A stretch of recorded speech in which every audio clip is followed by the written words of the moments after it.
Now if you come on down to Highbury, you can see Thierry Henry. He is the best player you will ever see. Thierry Henry. Now if you come on down to Highbury. Hello, welcome back to From Dial Square to Where after a little mini hiatus. It hasn't been the worst time to miss the show, to be perfectly honest. But let's say the show's called 21 Days Later. There's two reasons for that. It's 21 days since we last did the show. And it's 21 days between the last win away at Villa to the last defeat we had against Brighton. So we go, it's like a parent going away for a holiday and coming back to find that their kids have trashed the house. I mean, what the fuck's going on? We've been away for 3 weeks and it's the end of the world. It's like the apocalypse, come back onto the football pitch. So I'm here with Stan the man. How are you, Stan? Nice to have you back, mate. Yeah, not too bad, mate. It's a rainy, grey afternoon, or just coming up to afternoon here in Vancouver.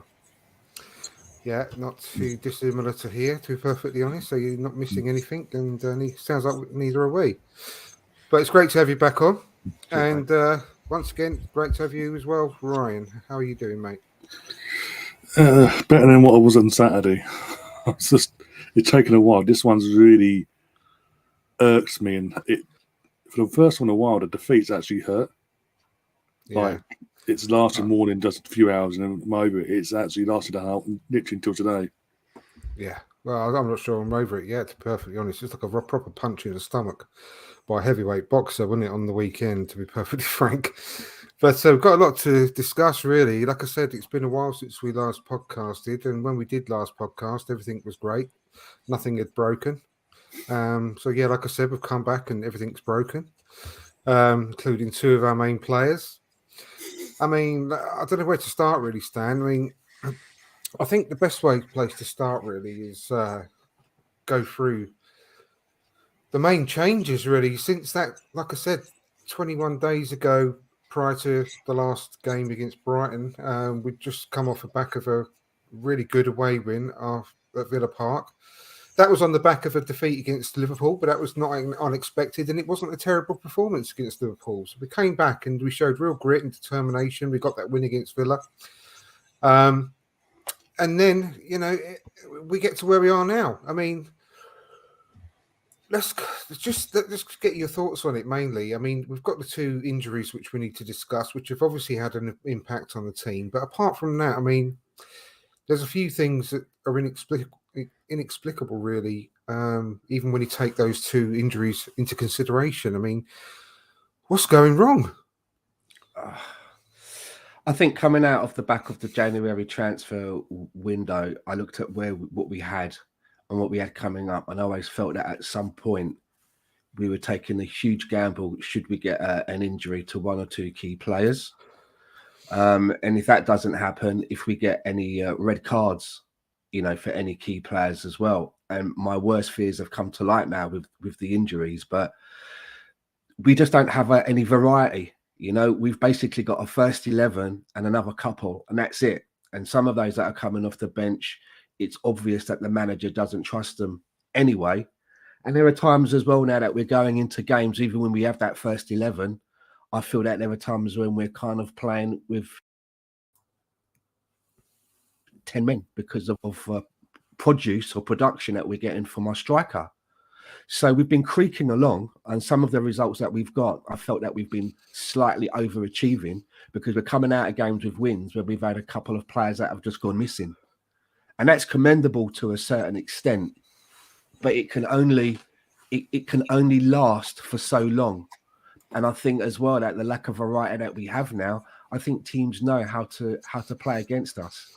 Yeah. We're not able to change it up and really do much if we're looking for a plan B. But I mean, looking at this game, this result just gone with Brighton, and we're looking at games, we come onto these podcasts and we just have to talk about what it is that we see. And for me, I think the manager just got it really wrong at the weekend. There was a couple of changes that he was forced to make, and I'm sure we're going to talk about it in more detail, but I mean, he spent so much focus on that left back position. He basically ripped up the playbook, as far as I'm concerned. You know, he's left our engine room with no engine. Partey's gone, so he takes the next best one out of Xhaka and puts him in the left back position. My real gripe about that decision is it's a decision that he's done before. This wasn't something that he came up with and thought, well, let's have a gamble. He's done it before and it didn't work. I would actually go as far as to say that when he'd done it before, it kind of cost us the Europa League semi-final. Yeah. You know, so the fact that he's gone back to that, expecting some different result, you know, you kind of suck it up the first time because it's the first time for him in the driving seat, you know. But if you're going back to make that mistake, is there nobody on his coaching staff? Has he not got a number 2 that can maybe say, are you sure you want to go this way? Yeah, I know. Very frustrating, isn't it, mate? I mean, Ryan, let's just talk about that. Let's go tackle it head on, really, to be perfectly honest. I mean, there's a few different angles to this, but I do totally agree with Stan in the fact that I put quite a large proportion of this last defeat, especially on the manager's doorstep, if I'm honest with you, because I have to say, and I have to be, I'm always completely honest whenever I'm on here and on your channel or anything. I can't be anything else. And when I saw that team sheet come out and Xhaka was at left back, I mean, they even announced Xhaka at left back on the tweet that they came out with the team sheet, didn't they? I mean, what honestly, but they're trying to antagonise the fans. But anyway, when that did come out and I saw that, I really thought, oh, I was deflated. I have to say, I was totally deflated.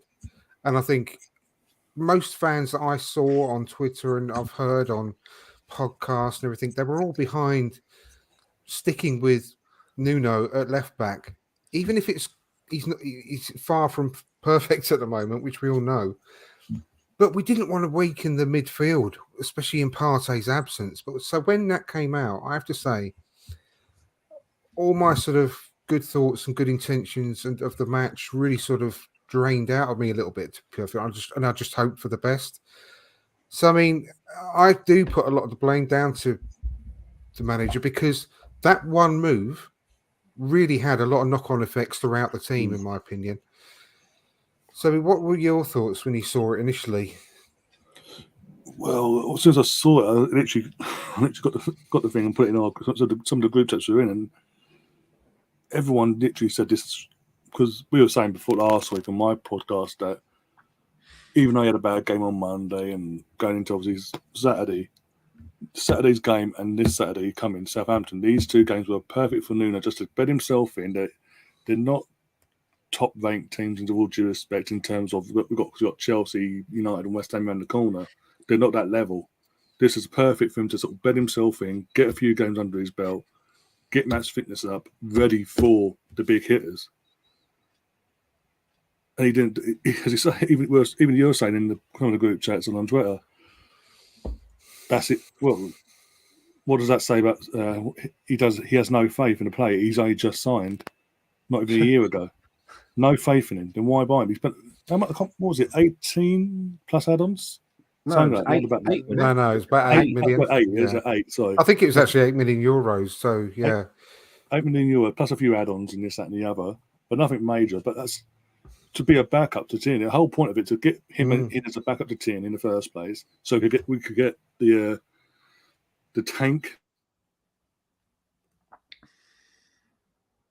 Oh, you've muted yourself. Sorry, my mic was went out of the equation. Whereas, as I say, not even a year. He's been hooked off against Forest half hour in. He got hooked off after the first half against Palace, and then got dropped completely back to the bench. And then, as you say, it's a knock-on effect in terms of that one decision. Sorry, to play Xhaka at left back instead of a natural left back, be it Cedric or whoever, or Nuno. Completely done him. It completely done us as a team as well, because it's all well and good doing what he's done. Partey was out, we know that. So, and he's still known that made the conscious choice to go, you know what, run it, I need you at left back. And he's even himself with two centre midfielders in El Neni and Sambi. When we're up bare bones, he only goes with one of the two, in the youngest one as well. Brings Odegaard out of position, back into position where he hasn't worked for him. 3 times he's tried it this season, don't work for him, Martin, in the pivot. No. Put him there. It would have made more sense if we're going to hook someone from one position and put him in a round square hole, whatever if I can call it, to and then run it into left back. You then put your 2 central midfielders, the only 2 you got left in, surely, especially the experienced ones, surely should start in El Neni alongside in that pivot. But so what does that say about his thoughts about El Neni as well? He's just completely done us. And then to rub salt in the wound after all that, Xhaka's at fault for the first goal. He's completely out of position. He doesn't track back. Leaves his entire defence completely exposed, and boom, it's 1-0. And yeah, and where he should have been in this year, if he'd been playing in his normal position in the pivot, that's where Trossard comes out of nowhere because there's no one there protecting that. Bang, open goal, boom, 1-0, and then it was an uphill battle. Yeah, no, absolutely, and that's what really, really annoyed me about it. Is Ryan's gone. You're so pissed off, he's gone. Do you know that even more annoying was the fact what Ryan touched on was the fact that Ødegaard, who has consistently been one of our best performers over the last few weeks and months, had to drop deep again. And I mean, it totally negates. No, exactly. Everyone was saying earlier in the season that, Ødegaard's not very good, blah, blah, blah. And that's because he was having to play this deeper role. And then when he started to go back into his natural position and show what he can do, everyone suddenly starts thinking, oh, yeah, Ødegaard's actually really good, isn't he? He's actually a good player. And then that happens again, and he completely negates all of his good parts. And he's not... But then that rubs off on Saka because he's got a great relationship with Saka when they're playing as well together, Ødegaard. So it knocks onto Saka's performance. And it keeps going on. And it was just... I mean, he's showing no belief whatsoever now in Nuno Tavares, because if I'm Nuno Tavares and I'm sat there watching that game, I'm thinking, and I'm watching it all collapse the way it did, I'm sitting there thinking, this is all down to me.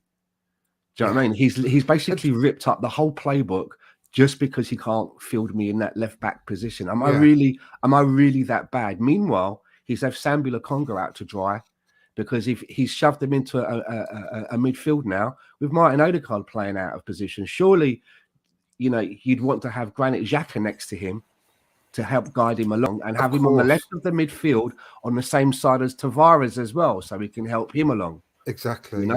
If you do that after the first half, and for whatever reason, it turns out Nuno Tavares, he is a dud, he just can't play at that level of football, then make a change. Because you want to win the game. But to just move everything around for that one position, honestly, it's just beyond. It really is beyond me. And it's not like it's the first. As I say, he's done this before, and the results weren't favourable. Yeah. So I mean, don't get me wrong. The players don't absolve themselves either. I mean, he hooked Nuno Tavares. But was he the only one that could have got hooked? No. There was a whole range of players you could have substituted if you'd wanted to, right? Because nobody was covering themselves in any glory in that match. I think all 10 of them could have quite easily come off that at half time in that game. Just happened to be Nuno. And I'm sorry I don't care what anyone says about saying, oh, Nuno's got to be sold, he's crap, blah, blah, blah, blah. I've seen with my own eyes that lad can play football earlier in the season. I'm not saying he's a world beater. He's very, very raw, and he needs a lot of, bringing on. But he was keeping Kieran Tierney out of the side when Kieran Tierney was back fully fit, and people seem to forget that somehow. But like I said, I'm not saying he's like completely the answer, and he's the finished product by any stretch. But I've seen with my own eyes that lad can play football. So, like you said, what he must be feeling now, and I heard. One of the Arsenal Vision podcasts earlier on today, And I think it was Keep talking. I've Clive. got to let the cat out. She's meowing. Go on. I'm right here. Yeah, that's right. And I heard Clive say that not only have we lost Partey, we've lost Tierney now. So we've lost Tierney, we've lost Partey, but we've also technically now lost Nuno, because Yeah. is Nuno going to be actually usable now for the rest of the season because of the way he's been left out all of a sudden, and the way that his mental state must be after being left out for Granit Xhaka at left back? It's technically like losing another player again. Well, And Mikel, he was asked at the end of the Palace game about why he took Nuno off, and he said it was a tactical decision. But he's just left himself with egg on his face by not fielding him in the next game at Brighton. exactly. Do you know what I mean? If you're not going to play him against Brighton at home, with all due respect to Brighton, when are you going to play him then? Because of all these, you're not going to play him against Chelsea or Man United, or I mean, he's got probably one last chance against Southampton, but I can't see him playing him against Southampton away. Southampton away now, it's looking, even though they've lost 6-0 in the last game to Chelsea, when we're playing away, it's not even looking like an easy game at all, is it? You know, they're going to want to bounce back. You hit the nail on the head there, Andrew. If Nuno Tavares isn't up to snuff to play at home against Brighton, then when is he going to get it? When is he good enough to play? You know? And this is Mikel Arteta's player. He should try and put a little bit more faith in him, I think. Yeah, absolutely. You know? And if he does field him and he has another nightmare, then at least everybody can see, okay, he's been given some chances. Perhaps there needs to be a little bit more work, because he only had Nuno Tavares has had something like 31 top flight games in his whole career, and 24 of those were in Portugal. Exactly. You know, so he's not a well-travelled lad. He's only been on the scene a short while. But I mean, there's got to be a player in there, because there were rumours that Man City were perked up by his performances at Arsenal and were sniffing around.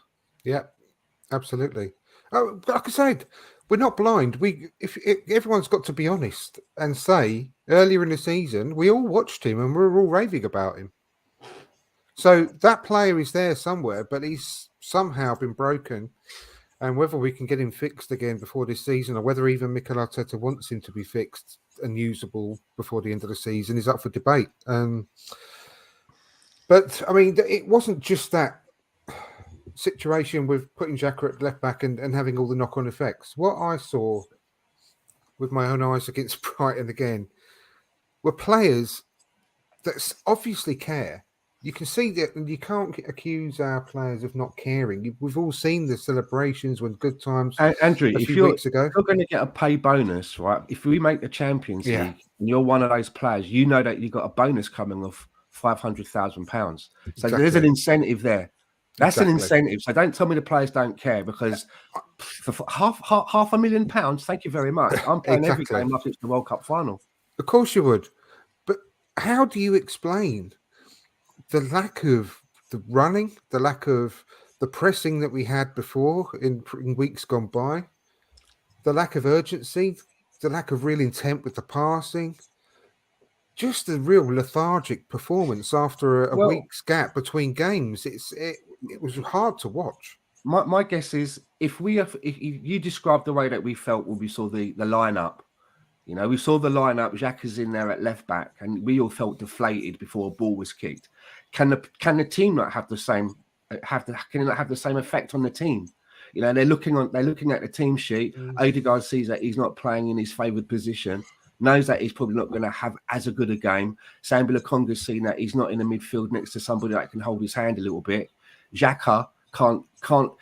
He's not the best player in the world, but what he can give us, he's not going to be able to do that now because he's in at left back. And everybody goes out onto the pitch deflated before they've kicked the ball, is my guess.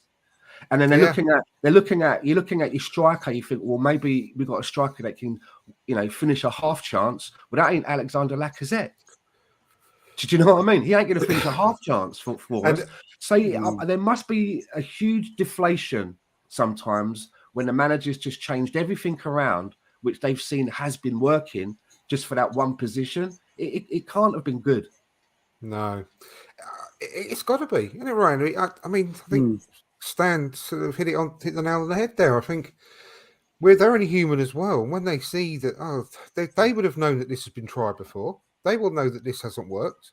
I'm sure that Granit Xhaka himself didn't want to play at left back. He's not a left back. He's going to be.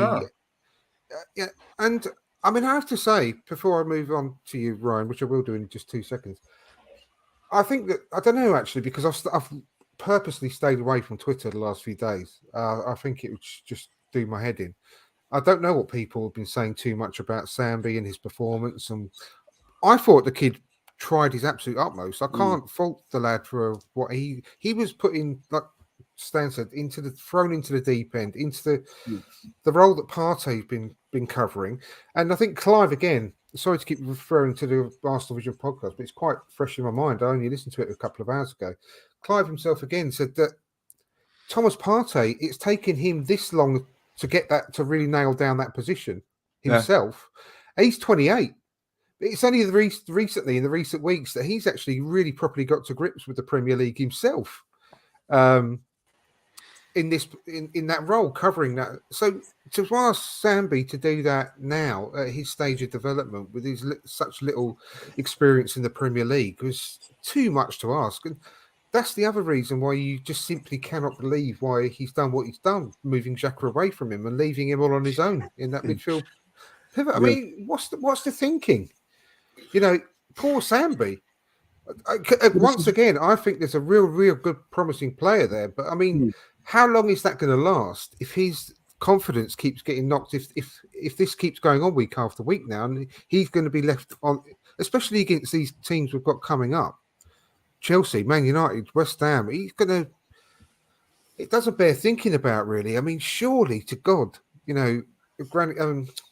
Mikel Arteta is going to realise he made a massive mistake. And there was at least 3 other things that he could have done to negate the problem at left back, right? So he could have stuck Tavares in there. That's the first one.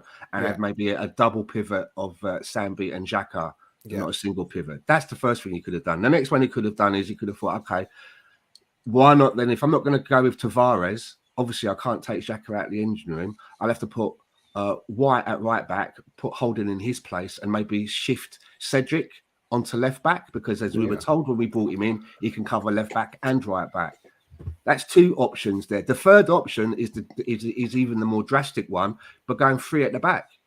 And maybe using Tavares as a wing back.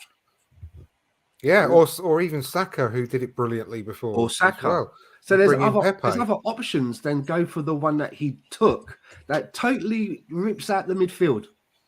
I know. I mean, Ryan, I was going to come to you. I mean, to be honest with you, I've just completely forgotten what the question was initially, where I was going to go to you a few minutes ago. But you've got the gist, haven't you? The gist of the fact that the morale must have been down. Xhaka's in a position he doesn't want to be in. Obviously, he plays it now and then, but he doesn't want to be there. That's it. And obviously, throwing Sambi under the bus. And as I said beforehand, it's all well and good. It was all well and good Arteta doing that, taking Xhaka out the midfield engine and putting him over the left back. But you throw in the 2 options they've got left, you throw the youngest one on the bus on his own and took someone else out of a position they're comfortable in and put them in an uncomfortable position they haven't done well in this season. When you've got another person on the bench, Mohamed El-Neni, an experienced veteran at this club as well, who could have, as you say, held Sambi's hand, helped the team, and kept things going over. And he wouldn't have had the issue in midfield. But it still negates the fact that he put someone in terms of Granit. Even if he'd done the El-Neni Sambi pivot, kept Odegaard where he's meant to play, where he's well at, he still took someone out of the engine and put him at left back out of position. When you've got, if you don't want Nuno Tavares as a left back or wing back, you've got Cedric, who's an actual left back. He's filling in at right back at the moment, doing a fantastic job, don't get me wrong. But he's an actual left back. We got worst case, as Stan just said, you bring Cedric over, you put Ben White at right back and Holding in. You just bring another one of the. Yes, it doesn't seem to have a problem bringing these kids on the bench. No, it doesn't use them, but he puts them on the bench and put another kid on the bench. Exactly. Worst case, by doing things like that. Those kids are on the bench just to put bums on seats. There's no way that they're but that's what I'm saying. They're getting touch minutes. Do you know what I mean? That's what I'm saying. That's what I'm saying. If he'd gone for the Ben White right back, Holding, Gabriel and Cedric, worst case scenario, you've got another kid on the bench. That's it. You're not going to. It doesn't use them. So what's the harm? What's the worst that could happen? At least then, every player that's playing, it's in somewhat of a natural position. Even though we say about Ben White there, he has played right back. He does flicker between the two. For England, have a week, he was fantastic for England at right back or wing back, whatever you call it. So it's not like it would be fresh. It'd be like, oh no, I haven't played it for a while. He's literally recently played it for his country and got rave reviews.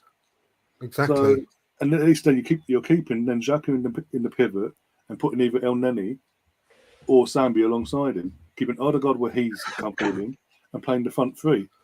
And then the only issue is then with that lineup is Lacazette, who can't score goals, but it's still everything else flows.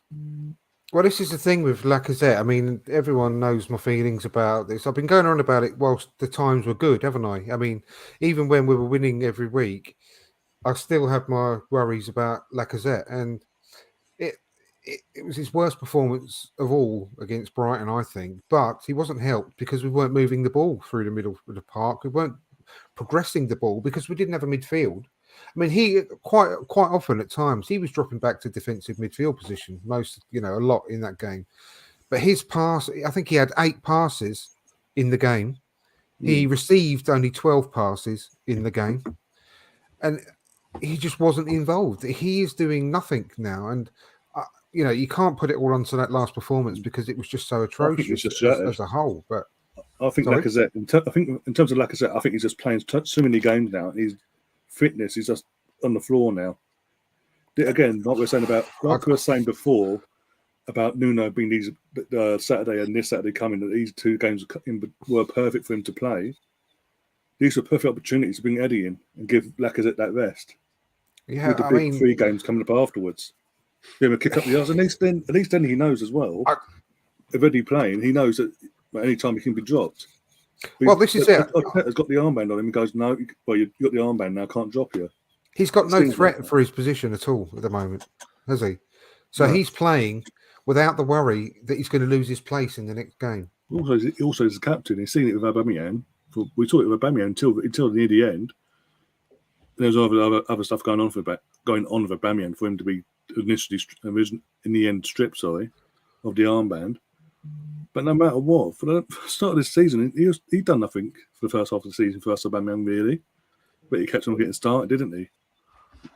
And there's a contributing factor. They both have the armband. Yeah. And they've scored 2 league goals this season, apparently. How's that good enough? It's just not good enough.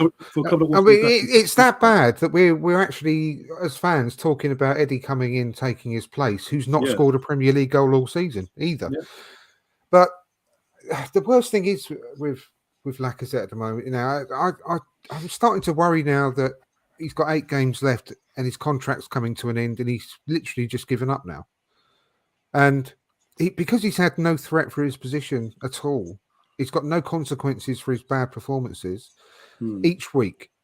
That it's like a naughty kid at school. If they don't get told off or don't get sent to the teacher or the headmaster or whatever, they're just going to carry on misbehaving, aren't they? I mean, he's got no retribution at all for his poor performances. So something has got to change there. And the only one, I mean, I'm losing faith that Stan, that Arteta will actually do anything to change this now at all with 8 games to go.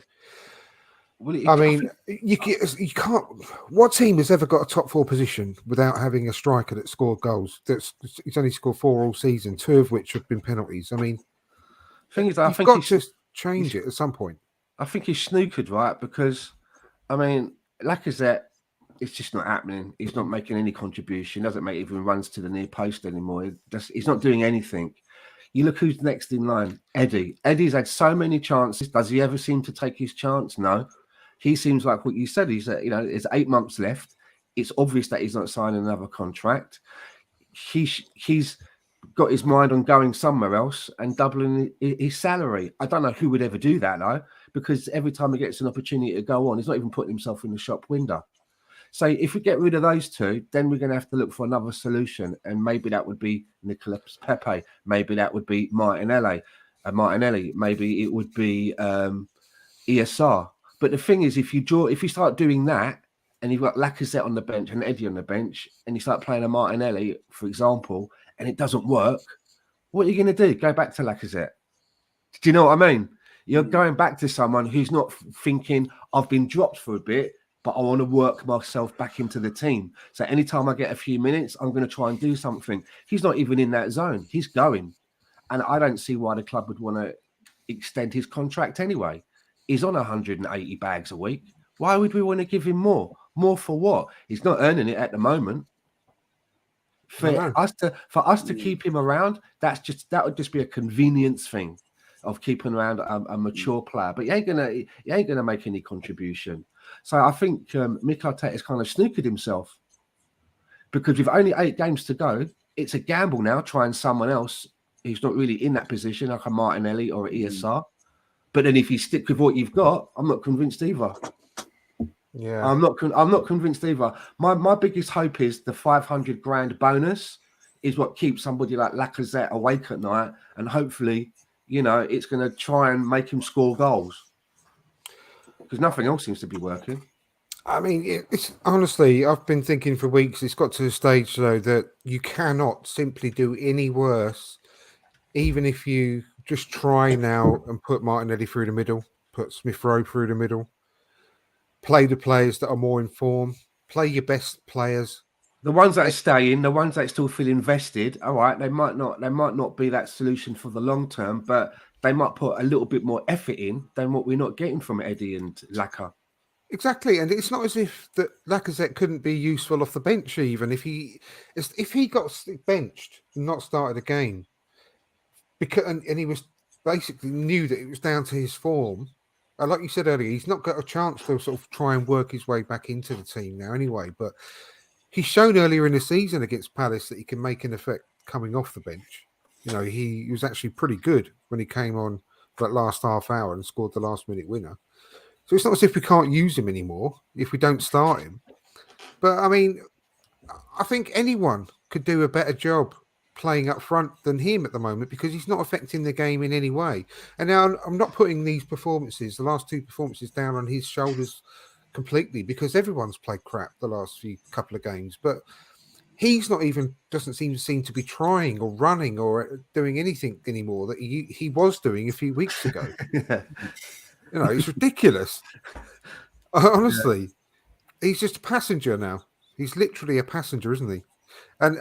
And you said about Eddie's not taking his chance, but at least he's running and he hit the post twice, and he's making. I mean, he had a really cracking header, to be fair to him, against Brighton, didn't he? I mean, that was a wonderful header that he was unlucky with. The goalkeeper made a great save. And we've just been joined by George. How are you, George? I'm right, mate. You? Yes, we're just getting stuff off our chest, as you can imagine. It's, like I said, George, you missed the beginning. I said it's like some parents who've gone away on holiday for a couple of weeks, come back, and their kids have trashed the house. Since we last podcasted, we were actually in good moods and high spirits after the Villa game last time we podcasted, and now have come back and everything's broken. And we're just having a conversation at the minute once again about Lacazette, because his performances seem to be getting worse by the week, if that's possible. My favourite. I know, and I was just literally saying, far from the fact that I'm blaming everything on Xhaka the last 2 performances, because it's not the case at all. Everyone's been very, very poor. But anyone at the moment couldn't do any worse, could they, than what he's doing? He's not providing us anything at all now. And surely it's got to be the time for a Martinelli or a Smith Rowe down in the central area. I mean, obviously, I don't know what you think, mate. I'll come to you on it, because if you just joined us.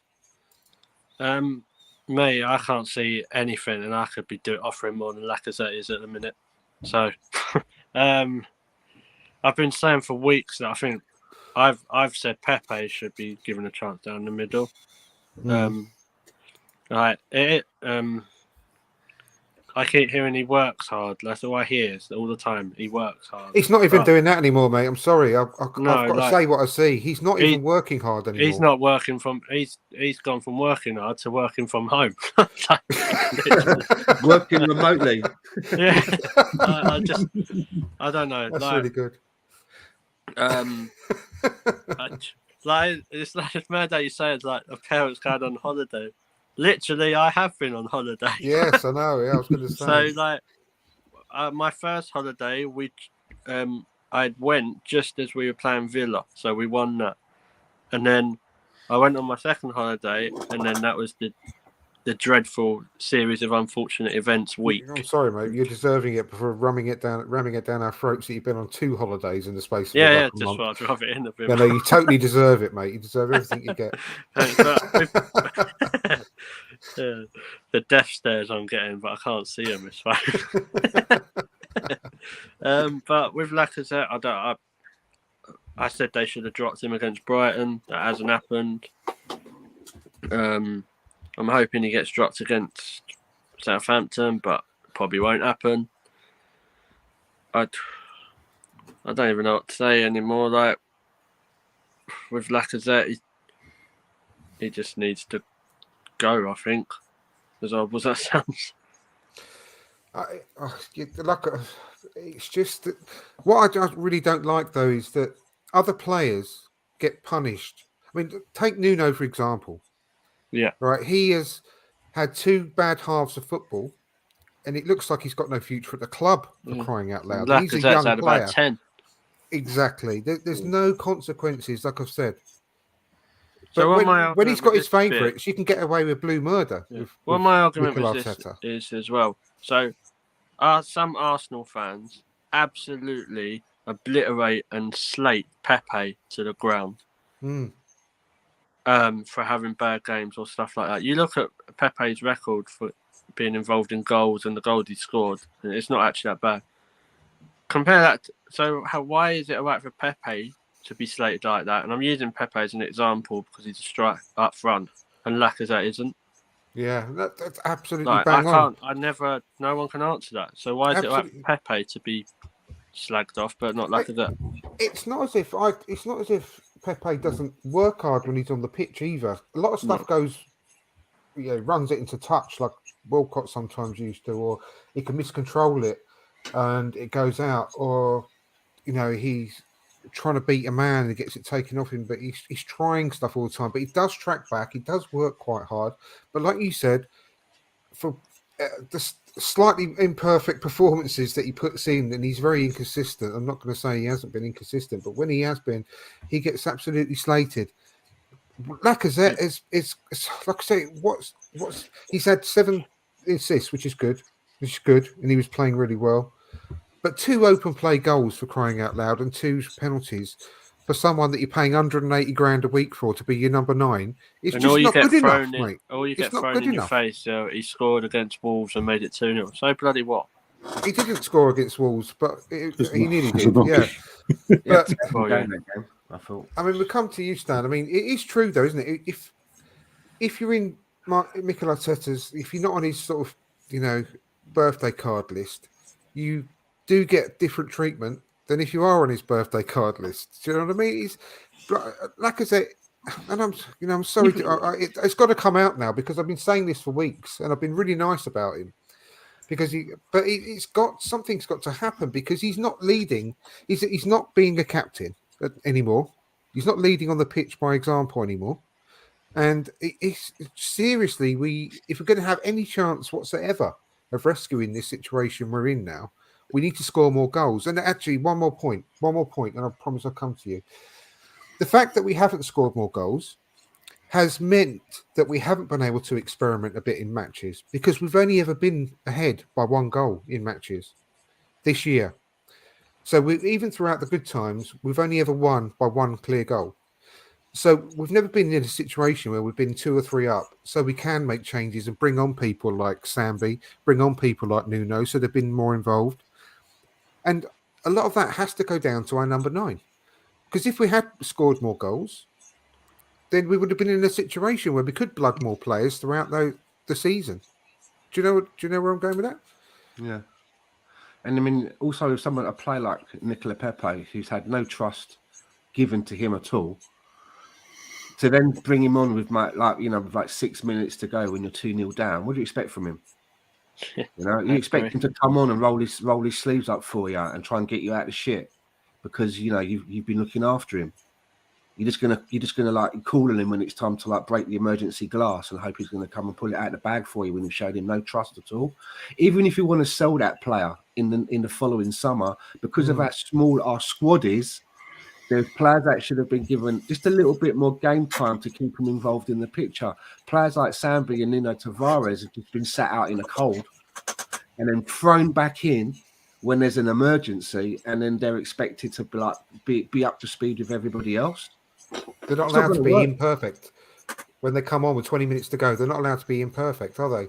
It's not going to, and then you've got Mikel Arteta constantly barking at you. When Nuno Tavares, he was constantly barking at him, and I was trying to help him through the game. But he could have put Granit Xhaka on the pitch, who would have been nearer his side, and he wouldn't have had to bark at Nuno Tavares because he'd been standing near him. He could have spoken to him and helped him through the game calmly, instead of now the manager's standing there constantly telling him where to go, where to be. It's not good. It can't be good for you. No. It can't be good for you as a player. And as I mentioned earlier, you're sat there now in the Brighton game watching the whole ship sink. And I would just be thinking, this is all down to me. This is all down to me. Because if I was good enough to be playing at left back, we'd have an engine room. Xhaka wouldn't be there. And maybe we'd get something out of the game. Martin would be more in a position where he'd be able to do his wizardry and pull the strings. It's just not good. There's something kind of in agreeing with that as well. So I was reading something today, apparently, like for the Southampton game, they've brought the young kid who plays at left back from West Brom into the squad. So that's either one or two things. That's either Nuno's playing, or if he's not playing and they've brought in someone who's 18 years old ahead of him, then bloody hell, I'd be standing outside Arsenal tube station. Because that's like... That's got to shock you, really. So I got distracted because Chelsea just scored. I don't know. Like, there's certain things with the Brighton game I do blame Arteta for, certain with, but it's like what Dan was saying. Like, you're expecting these players to come on like Pepe, like Nketiah. We know what he's like, but he don't want to be there. You've got Lacazette. So if you get top four with Lacazette and Nketiah, bloody hell, he should get manager of the season. Now, I don't know. That's a really good segue. I'm going to come to you on this one, Ryan. It's a really good segue, what George just said.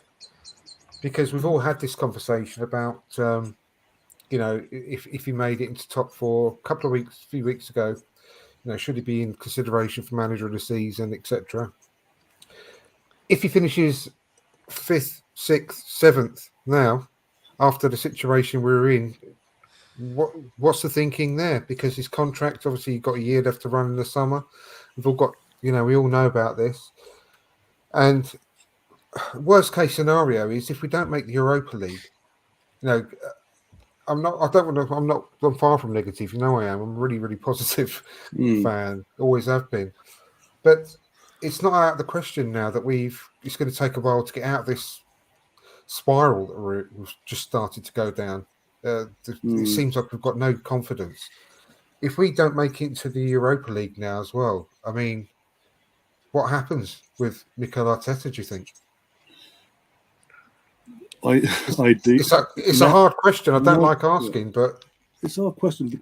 But in an ideal situation where you had owners that knew how to run a club and weren't just thinking with their pockets, if they had a manager that literally overachieved for most of the season and in the last 10 games fell off a cliff and we finished 6th or lower, the questions will start being asked. There won't be talking new contracts. That'll be put on hold. But we're hearing talks of we've been hearing since January about talks of a new contracts being offered, on the verge of being offered to him or whatever. But worst case, if we finish 7th, if we fall off a cliff from here until the end of the season, we finish 7th. They can't think it's a good idea to give him a new contract. considering where we've been, we're on the cusp of not just overachieving, but being a year ahead of the project in terms of finishing fourth this season with 10 games to go. From going from that, we were fourth as well with 10 games to go from there to then possibly worst case finishing seventh or lower. That's cause for concern. That is massive. That's like the when it matters, they've dropped off. He's made mistakes, and it's cost us. It would have cost us massively. But if we finish fifth, worse again, we don't finish champions, we get fifth. The club will suck it up and say we'll go again next year. Yeah, It's next year. Then, even if they give him a new contract in the summer, it'll be next year where they start asking questions, maybe more so. If it happens again, if there's no improvement from fifth to get into that top four, then they maybe, I'm not sure, maybe they might ask a question, because we've gone from eighth 2 years in a row. First time it was half a season, but still eighth in your first full season. You've got us back into Europe, but you fell at the last hurdle to get us into the main part of Europe. If he was then to go put us through Thursday, Sunday football next season and still not get us in, he's got 2 bites of the cherry next season if we were to finish in Europa League spots, and he fails to do that again at this time next year, we're having the same podcast here or wherever, having the same conversation, saying the same things over again. Surely the likes of Josh should be asking the same questions and thinking, well, are we actually going anywhere fast? Is at this moment in time with Arteta, where he is in his career, at the start of his career, is this as far as he can take us? Do we need to go in and scout out someone new? Yeah, I mean, that'd be silly not to. I mean, I can't say that this anything that the situation we're in is down to the owners at the moment, because even in January, right, we didn't buy anyone, but we're actively looking pursued. to get Dusan for 70 odd. Yeah, exactly. So they were putting up the money for that. I honestly think that was a PR stunt, though. Personally, We'll find out in the summer, because I did mention this on Hughes's Twitter space on Saturday. Yeah. Then maybe the summer thing, and maybe what happened in January was maybe a PR thing just to get the fans on board and all that. But again, we'll find out. No matter what happens this season, in terms of whether we finish fourth or fifth or whatever, we'll find out in the summer if they continue to back him or not. If they don't back him, they've lost faith in him. If they've lost faith in him, then why not just bite the bullet and not offer him a new contract? Just bite the bullet, get someone else in, whilst this team is young enough for someone else to come in, maybe more experienced, to speed up the process.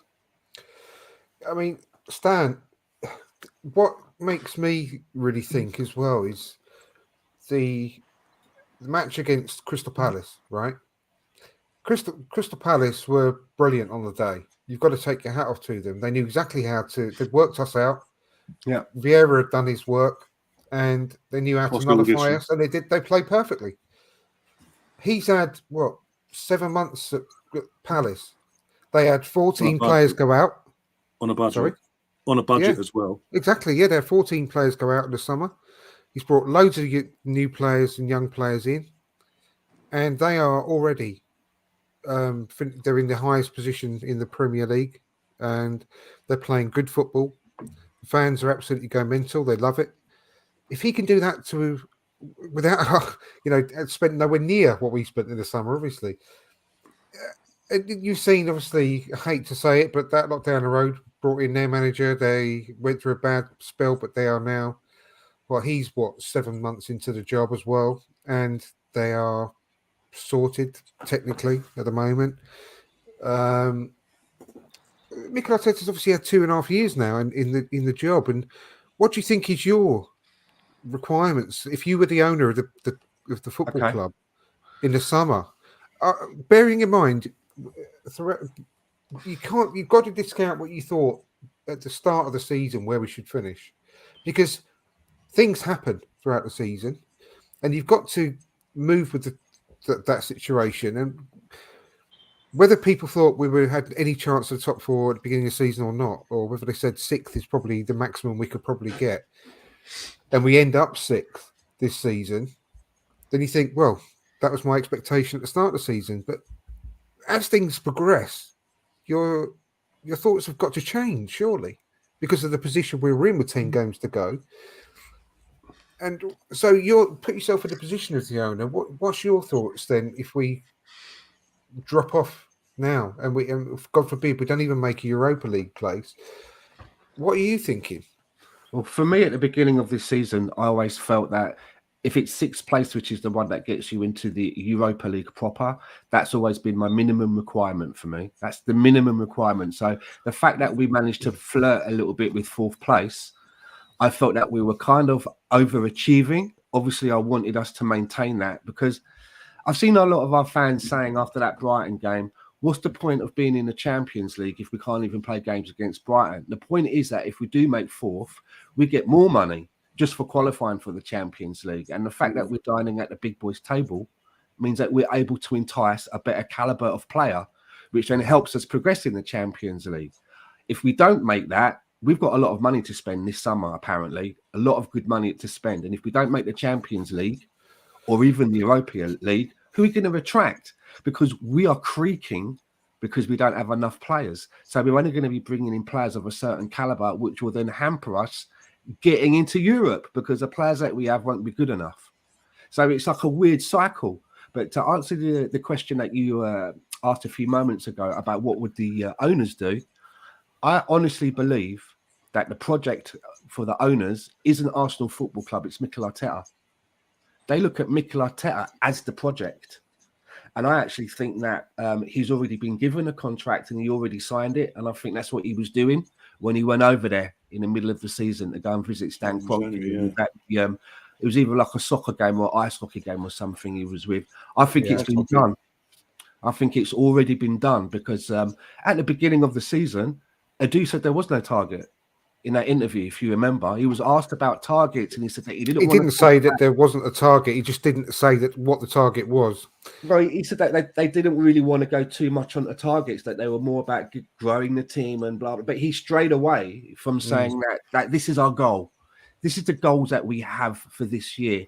They wouldn't sort of tell us what the goal was, which I thought was a little bit weak because you've got to have targets and goals. Of course they will. Of course, any business has got targets, but most businesses wouldn't go out there and say, unless you're someone like Real Madrid or Barcelona or whatever, you say, right, or Man City, well, our target is to win the league.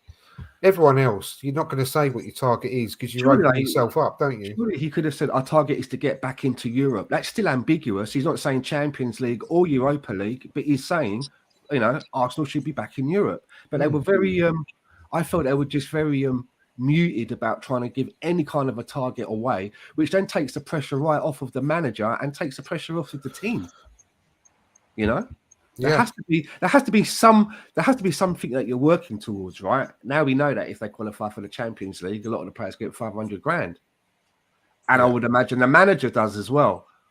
But he'll probably get more than that. I honestly believe that the owners look at Mikel Arteta as the project. And even if we finish 7th again or 8th again this season, I think that they will still continue with him. Because what would you do though? My minimum requirement is 6th. If we don't finish, here's where I'm a little bit on the fence, because if we finish below 6th, then I ask myself, who's going to come in and take over with these players that he's brought in? Are we going to have somebody that's going to come in and he's going to rip all of that up and he's going to think, you know what? I don't fancy Gabriel playing in defence. He's not for me. I want to bring someone else in. I don't like this player in that position. I don't think. Do you know what I mean? And we're still rebuilding and in a state of flux. So I desperately want it to work out for Mikel Arteta. Desperately. Yeah, me too. Yeah. I don't want to go for the whole bollocks of having to appoint another manager and what's his thoughts going to be. Might not like this guy. Might want to bring in. We're not getting any further. We're just treading water if we do that. No, I'm exactly the same, mate. And if I have to nail my colours to the mast, I would say now, if we finish 6th, then I would still be 100% behind him, behind the project. But I will be really disappointed. I can't deny I'll be disappointed after the season. It's almost like the Unai Emery sort of collapsed in his first season, but not quite as. I was never as invested with Unai Emery as I am with Mikel Arteta. So I desperately want him to succeed. But for me, I agree with you that my sort of minimum really would be 6th. If we finish 7th or 8th, it would really damage my thought. Damage my We're only asking him to improve by 2 positions. exactly. Yeah, We're not asking him to win the thing or whatever. Like two places. Can you improve by 2 places? You finished 8th 2 times in a row. Can you now take us? Surely 220 odd million that he has spent should be able to take you 2 points, two places up. But by getting rid of so many now, it's left us. It's a tightrope, and the injuries now have left us really in a precarious position. yeah. I'm still okay with January, to be perfectly honest, which is a weird thing to say for an Arsenal fan. But I didn't want us to go and buy people just for the sake of it. I wanted us to get the right players. And if they weren't available, so be it. We'll wait until the summer. However, it has come back to bite us on the arse. But I'm still quite comfortable with that, to be perfectly honest. I'm still quite comfortable with not buying anyone. But let's go back to you, George, about the same question, really, about expectations for Mikel Arteta. I mean, you're the owner now. What's your expectations for the end of the season? European football. I agree with Stan. Like, sit minimum. I take it the conference doesn't exist as far as you're concerned as well. No, that's not. That's not European football. So let's just get that straight. When you say European football, it's so Europa League or Champions League. Like, yeah. At the start of the season, I didn't think we was getting anywhere near Champions League. The only reason I thought that was because when you see at the start of the season, you saw United bring in Ronaldo, and you're thinking, well, they're not going to be as poor as they are they? So obviously, Europa League for me. So 5th or 6th. Like, if I'm honest, like, I've seen social media recently, and I think it's absolutely crazy the conversations that I've seen about Arteta should go. Because, and my only thing on that is stick to what you honestly believe, because before, the problem with our fan base that I get is that it's like a roller coaster. We're either going to be title challengers in a year when we go on a run, or Arteta's got to go, the rest of the players are rubbish, we're getting relegated. And that's what I struggle with. I don't think we're going to finish 7th. I think it's a bit different now. It worries me with our injuries, I'm not going to lie, but just look how quick it can change, mate. Like, we could, hypothetically, we could go and get 9 points in the next 3 games. Whether we do or not is different. It's a different story, but we could. Then we'll go back to 4th, potentially, and then people are saying, oh yeah, give Arteta a 4-year deal.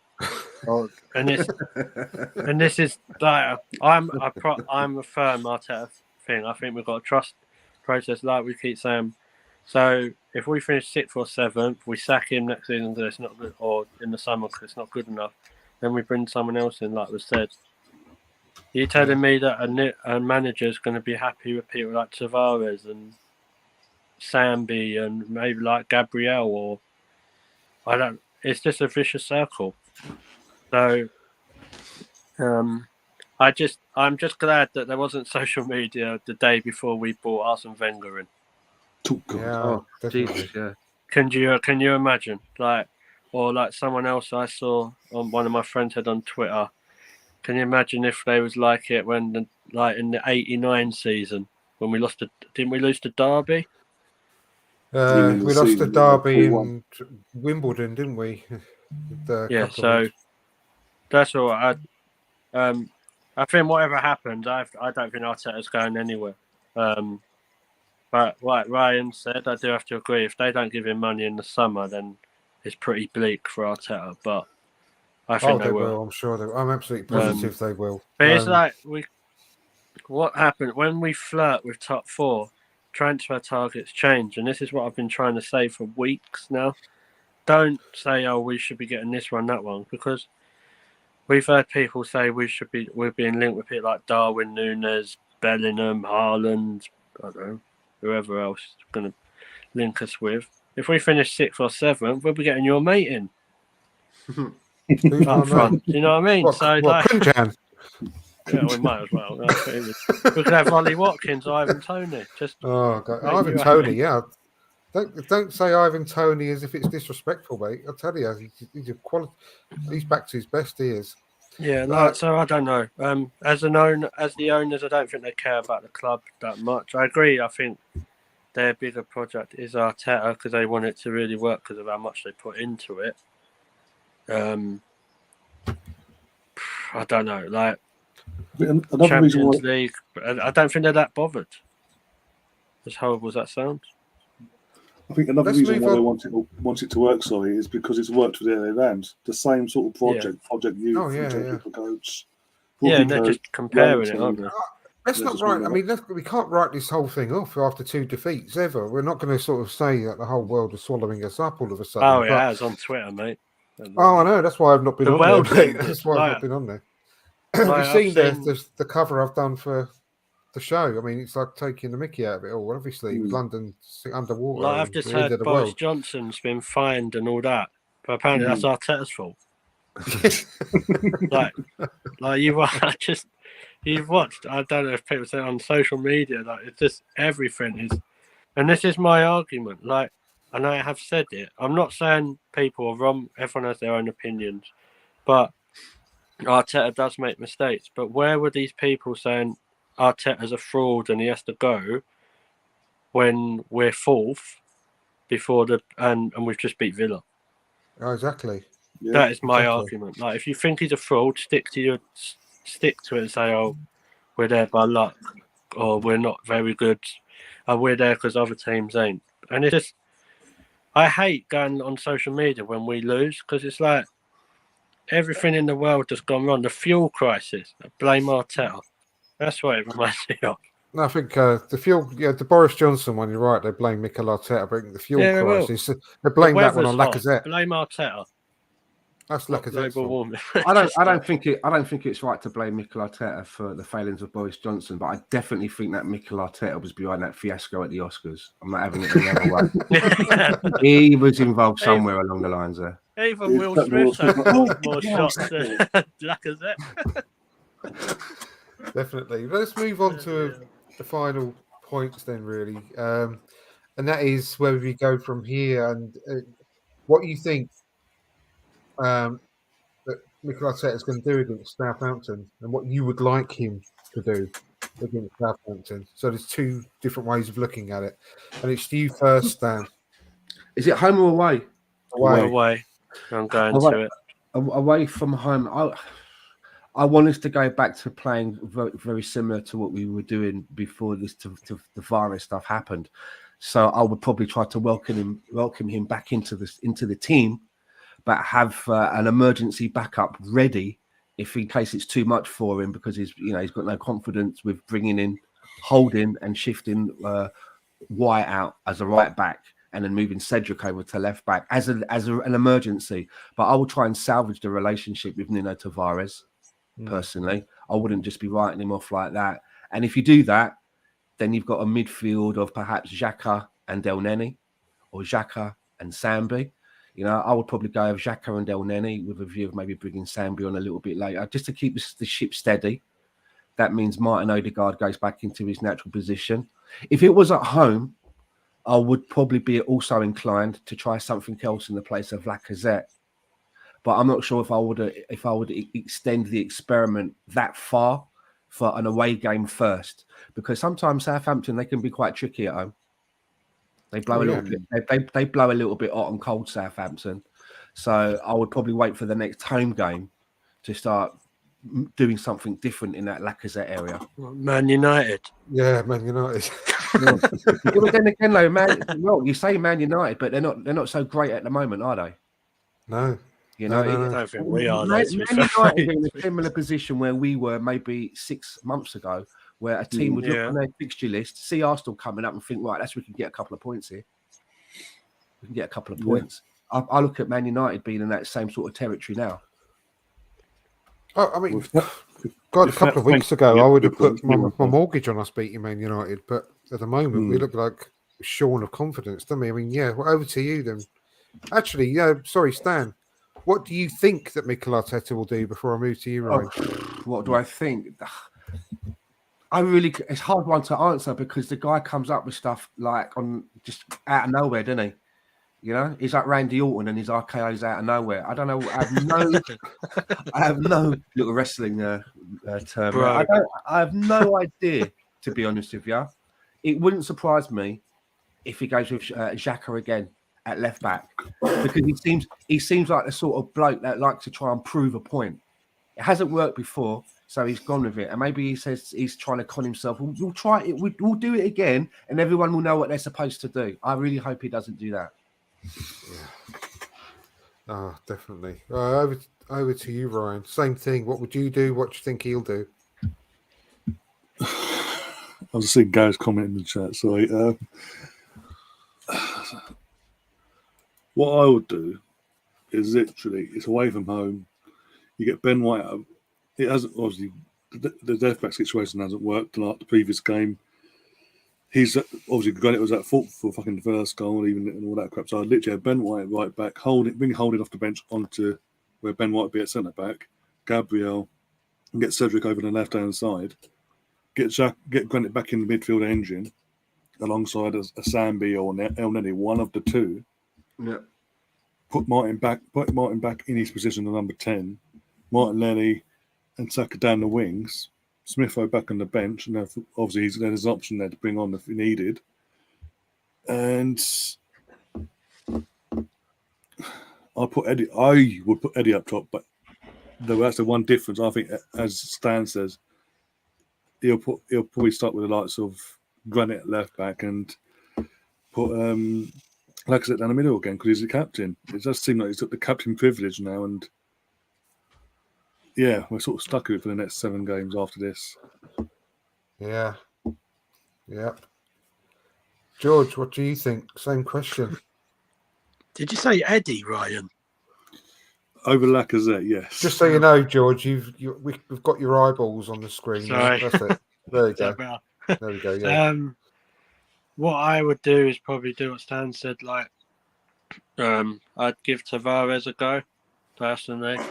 Can't be any worse, can it? The Xhaka didn't work there. So I'd either put Xhaka in the midfield with El Neni or Sambi. So Tavares would be left back and Cedric right back. I'm assuming Tommy Asu's not back yet. He's not back until after this game, apparently. Oh, okay. Yeah. Why? Personally, I would drop Lacazette and play Martinelli through the middle. And then play Saka, Erdegaard, and I'd bring Pepe in maybe. But that's what I would do. But what I think Arteta, knowing him, he'll probably go and play Saka at left back. Because he's played there before, hasn't he? And then bring someone in to play in the position where Saka's playing now, and then Xhaka will be in the midfield with Sambi. Yeah. I wouldn't be dead against Saka playing as a left wing back though, because he has done it. If you're not going to go Tavares, I think that's the only other option. The only problem I've got with Saka going into that role, which he could do perfectly well, is that he's our joint top scorer. Yeah. And we need him as close to the goal as possible because we're desperate for goals. But what do you think he will do before I give my 2 pence? What do you think Arteta's going to do? I think he'll. I won't be surprised if he keeps the same team. God. Yeah, and makes you so depressed, doesn't it? I mean, there's 2 things that I've been toying about, but I think my favourite is to go to a 4-2-3-1, like we were playing. Yeah, and I would definitely put Nuno at left back again, personally, and keep the rest of the back 5 the same. Obviously, either that or Tierney will play in a wheelchair. It'd be better than Xhaka, to be honest with you. But yeah, I'd stick with Nuno. He hasn't stuck with with him at all, is he? But I'd give him No. a go. And I'd play Xhaka and Sambi at the base. I think you've got to put Xhaka in that midfield because against Brighton we had no midfield. Exactly, yeah. And I feel sorry for Sambi because he's being asked to play a role that Partey or Xhaka's never been asked to play. Yeah. I'd do that. I'd put the 4-2-3-1 with Xhaka and Sambi at the base. Because, I mean, I understand about the El Nini one with Xhaka and El Nini, but there's no creativity there whatsoever. And I think if Xhaka was alongside Sambi, he'd have the license to go forward a bit more and run with the ball. Yeah. But I'd put personally, I'd have ESR in the role that Lacazette's been playing. I think he'd do it perfectly well, a lot better than Lacazette's been doing lately, and he's had more of a goal for it as well. I'll keep Martinelli where he is on the left. Yeah. Well, I'd play Pepe, because it don't seem to work. Odegaard and Smith are in the same team, does it? That much? It did. It did. For quite a while, we had quite a few games with them in the team at the same time. Even when Odegaard came on loan, it was working quite well. But the other one, I would be tempted with a back three as well with wing backs. I'm a little bit torn. I think that if he sticks with the same team, he's on a hiding to nothing. He really, really is, unless they get to really, really pull a performance out of the bag from somewhere. But I think he might be slightly leaning towards maybe going to a back three, because when we were desperate, not long after he came in, that's what he reverted to, and it got him some success over the short term, didn't it? And we won the FA Cup. When we beat Liverpool in the Project Restart, we had a back three. Yeah, exactly. So I wouldn't be adverse to that, to be honest with you. So we'll have to wait and see. But what are your honest appraisals just before we go and start wrapping up about how we, a little bit of a prediction? Do you think we've got any chance of getting a performance and a win against Southampton? Stan, for you first. Oh, obviously, we've seen what this team can do. We've seen this. That's why it's so frustrating that we've seen these group of players get something out of games. But I've always felt that we're going into a game sometimes with only 10 men. And if we have a game where Xhaka has one of his brain farts, then we go into a game with 9 men sometimes, right? Because Xhaka's so precarious as well on whether he's going to see a mist of red. So it's really hard for me to predict games at the moment. It really is. It's kind of like every game is its own sort of like little cup final. I'm quite nervous heading into this game, to be honest. So I don't know if that tells you anything. I am nervous because I've seen how much of an extent that the manager's willing to go to plug one hole. Absolutely. The only reason I'm nervous is because of Arteta and what he did against Brighton. That's the only reason I'm nervous. If he had any common sense and he didn't do that, I mean, how many times this season have we said about trying to keep players where they are, not move? If you can at all avoid it, don't move Ben White to right back. Keep that central defensive partnership strong. Unless it's an absolute emergency, keep that part strong. Only weaken one part of the pitch if needs be.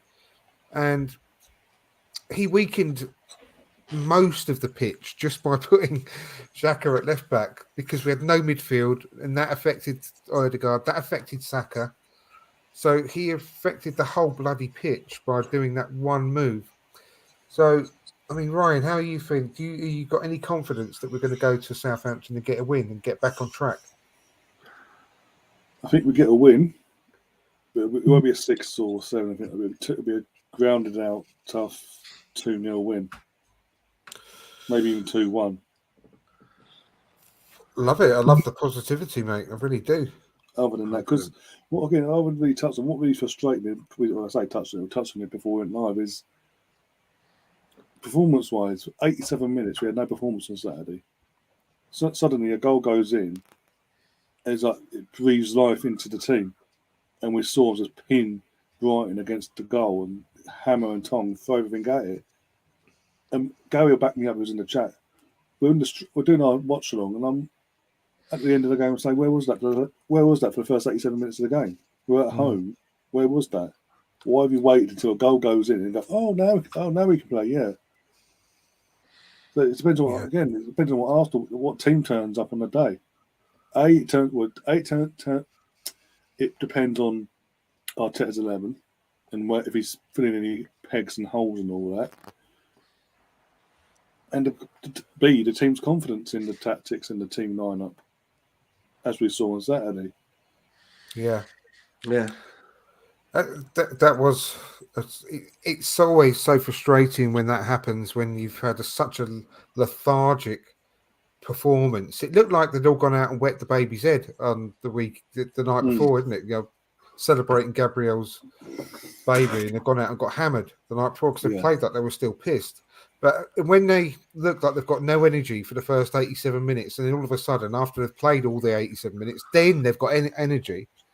That is so frustrating.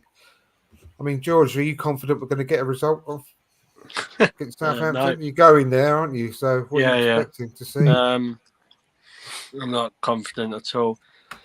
The way I look at it, I think of... Can you get your money back on your ticket yet? Or no, sorry.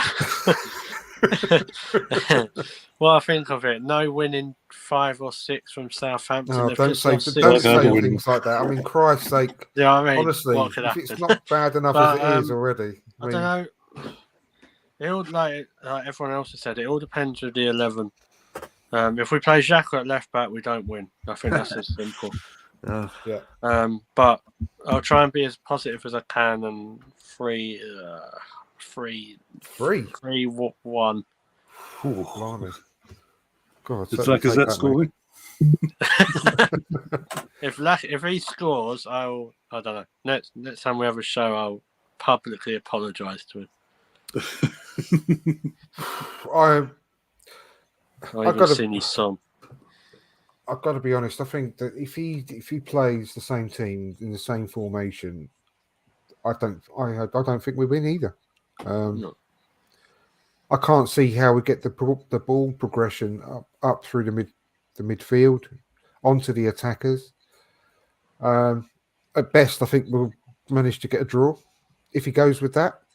If he's not so stubborn, if he recognises his mistakes and changes things and plays in a different way at the weekend, then we've got the players. Of course, we've got the players to go and win the game. So I'm going to go on the positive side and say that he will make those changes. He won't play Xhaka at left back. And we'll get a 2-1 win. What I find interesting is the 5 youngsters from the under-23s that he's apparently called up to the squad. So I don't know if we've got more injuries or something, but... Yeah, I mean, God. But that's interesting. Like people like Coutinho, Flores, Sousa, they're apparently travelling to Southampton. So I think he does that quite often to give them a taste of what it's like to be in with the first team, just to try and help them to say, yes, this is where I want to be. A couple of them a start or something. Yeah, well, they can't do any worse, can they? Honestly, I mean, if Mika Bierif came in for Lacazette, I'd be quite happy with that at the moment, to be honest, because he would run about and try his utmost to score a goal. And Lacazette's like standing on the pitch waiting to go to Mackey's at the end of the game. It's like at Brighton, I didn't get why they didn't bring Hutchinson or someone like that on instead of Nketiah, because no disrespect, Nketiah don't do nothing, really, for me. Well, you've got to be fair to him. He has. He's actually put himself about a bit in the last couple of substitute appearances. He's hit the bar a couple of times. He had, like I said, at the beginning of the show, he had a great header. It was an amazing save that the Brighton goalkeeper made. And he's not been too bad, to be honest. I'm not saying he's the answer, but I'd rather him start than Lacazette at the moment, and that's saying something. Oh, yeah, I'd take anyone ahead of Lacazette at the minute. If you've got kids sat on the bench, though, and you're having a terrible game, like the Brighton game, and you're losing 2-0, that's not the time to put one of the kids on from the academy. You want to put them on when you're riding high and close out the game and it all ends on a positive, right? Exactly, yeah. Exactly. We're never in that sort of situation. Yeah. It's been a while.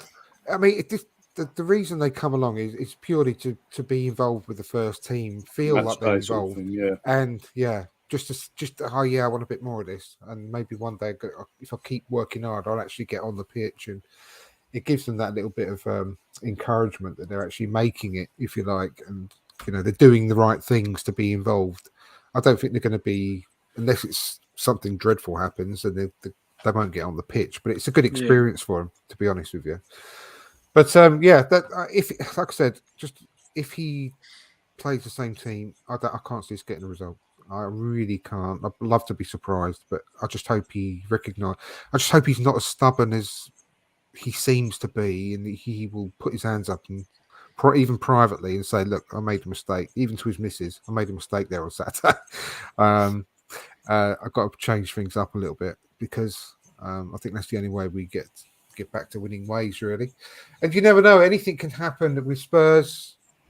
They could just go and get one of their weird results where they beat Man City one week and then go and lose to Burnley the next. And who are they playing at the weekend? Brighton. Oh well, they'll